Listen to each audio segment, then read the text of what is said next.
मित्रों, वैदिक ज्योतिष केंद्र में आपका स्वागत है।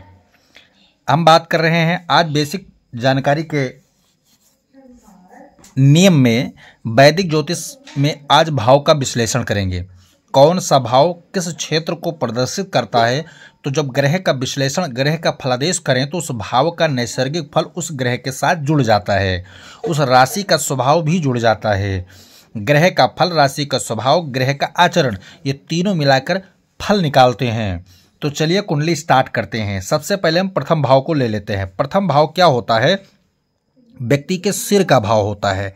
यहाँ हम सिर का विचार जब करेंगे तो प्रथम भाव पर विचार करेंगे। आचरण की भाव जब विचार करेंगे तो आचरण का भी विचार यहाँ से हम करेंगे। स्वभाव, स्वभाव गुण धर्म की बात करेंगे जब हम, तो व्यक्ति का यहाँ से भाव करेंगे। स्वभाव गुण धर्म, गुण जो होगा व्यक्ति का, उसका जब विचार करेंगे तो प्रथम भाव से करेंगे।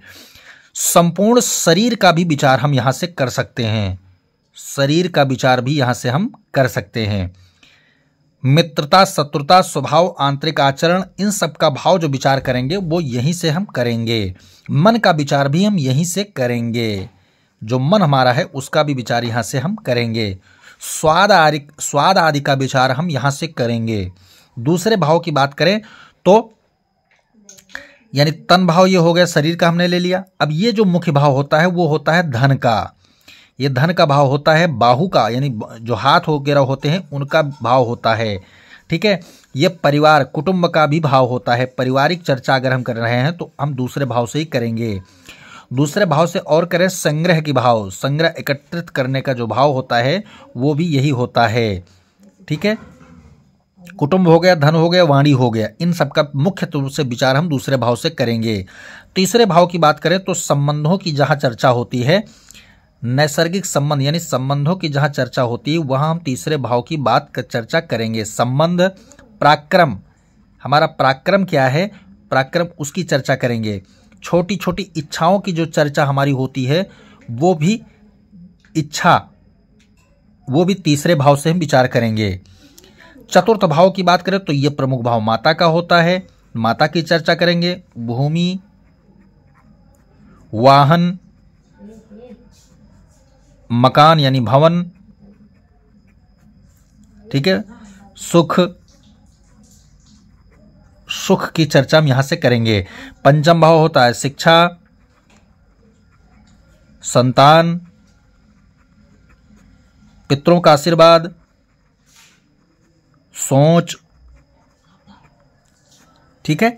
इन सब का विचार हम पंचम भाव से करते हैं।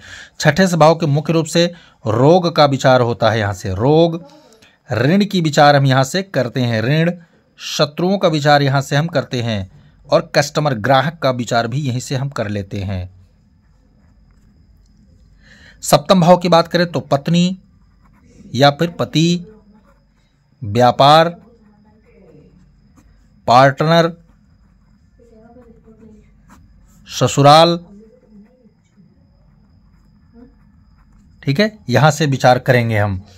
अगर हम अष्टम भाव की बात करें तो आयु, आयु का, दुर्घटना आदि का। बड़े रोग की बात करें, बड़े जो रोग होते हैं वो यहीं से देखे जाते हैं। ठीक है। अचानक जो चीज घटना होती है, प्राप्ति, फल वगैरह, जो अचानक प्राप्ति की बात करें हम ना, वो यहीं से होता है।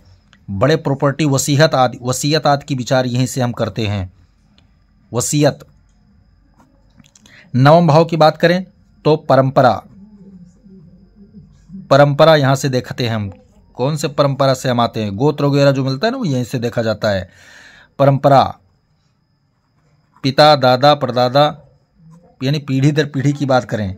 और धर्म, धर्म, कर्तव्य, कर्तव्य, कुल देवता, कुल देवी, इन सब का विचार करना है, हम नवम भाव से ही करेंगे।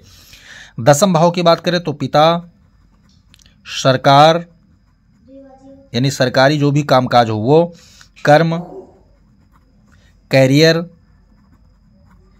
कैरियर आदि की विचार हम यहीं से करेंगे। 11वें घर से हम करते हैं काम, काम, इनकम, इनकम,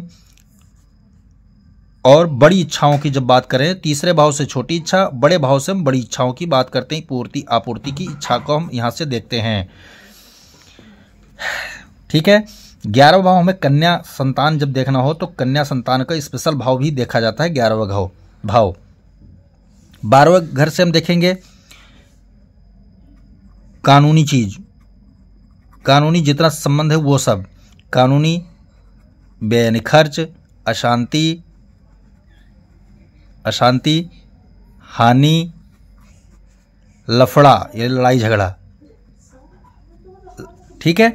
ये हो गया 12 भाव का नैसर्गिक फल। जब राशियां इनमें शामिल होती हैं, ग्रह इनमें शामिल होते तो ये भाव के जो स्वभाव होते हैं, अपना गुण होता है, ये उनके साथ जुड़ जाते हैं। अब वो हम आपको एक उदाहरण देके समझा रहे हैं। जैसे मेष राशि, मेष राशि क्या होता है, सिर की राशि है। अब मेष राशि अगर लगन में ही पड़ गया तो व्यक्ति के जीवन में सब कुछ दिमाग से काम करेगा, वो उसके ऊपर प्रभावी होगा। यानी व्यक्ति बहुत इंटेलिजेंट होता है वो। अगर अच्छे ग्रह योग बैठ गए तो इंटेलिजेंस उसके लाभ में परिवर्तित होंगे, और अगर बुरे ग्रह योग उसके मेष लगन में बैठ गए तो क्या होगा, उसका दिमाग चलेगा, बहुत सारा काम दिमाग से करेगा, लेकिन वो क्या होगा, बर्बादी के रास्ते वाला करेगा। यानी कि मेष राशि भी नैसर्गिक रूप से सिर की राशि है। भाव में भी अगर पहला भाव में बैठ गया मेष राशि का। अब यहाँ एक चीज और कॉम्बिनेशन और भी है, अगर यहाँ पर मंगल बैठ जाए, सूर्य बैठ जाए, ठीक है, सूर्य बैठ जाए, गुरु बैठ जाए, ठीक है, चंद्रमा बैठ जाए, तो व्यक्ति क्या करते हैं, बहुत पावरफुल हो जाते हैं, दिमाग से, बुद्धि से, विवेक से।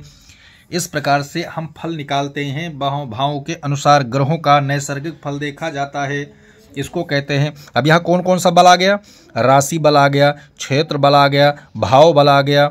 ठीक है, राशि बल आ गया, क्षेत्र बल आ गया, भाव बल आ गया। और चंद्रमा और सूर्य अगर बैठते हैं तो उनके पास स्टेटस यानी उच्च का भी हो गया, पद बल हो गया उसके पास, और मित्र क्षेत्रीय भी हो गया, चंद्रमा आ गया। तो ऐसे बल निकालते हैं ग्रह। 6 प्रकार के बल होते हैं, खड़ बल मिला करके, उन्हीं में से हमने एक ही भाव में आपको 5-6 प्रकार का बल समझा दिया। अब जब ग्रहों का फलादेश हम करेंगे तो इसी प्रकार से भाव अनुसार राशि को मैच करके ग्रहों का हम विशेषकर उसमें जोड़ करके फलादेश करते हैं। अगर 10वें भाव का हमें निकालना है तो 10वें भाव में अगर मान लिया 10 नंबर लिखकर डायरेक्ट आ गया, कोई भी राशि बैठ सकती है, हम अभी 10 नंबर का ही ले रहे हैं। तो 10 नंबर कौन सी राशि है, मकर राशि। मकर राशि कौन सी राशि होती है 10वें का, ये आपके कमर की राशि होती है, कमर की राशि होती है। तो 10 नंबर वाला व्यक्ति जब मकर राशि वाला व्यक्ति का स्वभाव है तो 10 नंबर का भाव भी जुड़ गया और मकर राशि का स्वभाव भी जुड़ गया, तो व्यक्ति मेहनती होगा। अगर ग्रह अकॉर्डिंग जा रहे हैं तो मेहनती होगा, लेकिन अगर ग्रह नकारात्मक जा रहे हैं तो वो व्यक्ति नकारा हो जाएगा, वो मेहनत से दूर भागेगा। और साथ में ग्रह योग का फल हमें इसमें जोड़ देना है। कोई भी ग्रह यहाँ बैठे, अगर शनि यहाँ बैठ जाए तो मेहनत का उसको बना देगा। अगर यहाँ पर उच्च ग्रह मंगल आ जाएगा तो पराक्रम यानी बहुत मेहनत करने के साथ शरीर भी उसका हष्टपुष्ट होगा, बलवान होगा, ये होगा, और सरकारी जॉब भी उसको दिलवा देगा मंगल। इस प्रकार से आप भाव बल निकाल करके वैदिक ज्योतिष के अंदर भाव विश्लेषण जो होता है वो एक नैसर्गिक और प्रारंभिक बेसिक जानकारी होती है। जिनके पास ये जानकारी होगी वही आगे ज्योतिष सही तरीके से, सटीक तरीके से सीख सकते हैं। जय सिया राम।